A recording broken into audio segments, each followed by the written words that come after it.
अवैध मावा बनवणाऱ्या 2 कारखान्यांवर स्थानिक गुन्हे शाखेची धाड. इलेक्ट्रिक मशीन, सुगंधित तंबाखू, मावा असा एकूण 4,39,000 रुपयाचा मुद्देमाल जप्त.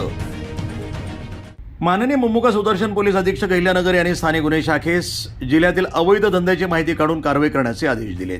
या आदेशान्वये संतोष मुटकुळे, पोलीस निरीक्षक, पोलीस अंमलदार अरुण गांगुर्डे, विकास साळवे, गणेश धोत्रे, योगेश भिंगारदिवे, संदीप पवार, विजय ठोंबरे, अतुल लोटके, शाहीद शेख, अभिजित आरकल, सतीश भवर आणि महिला पोलीस अंमलदार चीमा काळे आणि सुनीता पवार अशांचे 2 पथकं तयार करून अहिल्यानगर शहरातील अवैध गुटखा, मावा आणि सुगंधित तंबाखू व्यावसायिकांची माहिती काढून कारवाई करण्याबाबत सूचना आणि मार्गदर्शन करून पथकास रवाना करण्यात आलं होतं. त्यानुसार अहिल्यानगर शहरामध्ये सुगंधित तंबाखू, मावा तयार करून विक्री करणाऱ्या इसमांची माहिती काढून 2 विविध ठिकाणी छापे टाकून कारवाई करण्यात आली.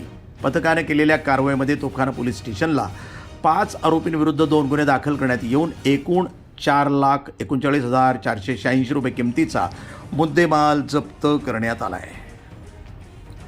ही कारवाई माननीय मुमुका सुदर्शन पोलीस अधीक्षक अहिल्यानगर यांच्या सूचना आणि मार्गदर्शनाखाली स्थानिक गुन्हे शाखेचे पोलीस अधिकारी आणि अंमलदार यांनी केली आहे. वृत्त संपादन विभाग, न्यूज टुडे 24, अहिल्यानगर.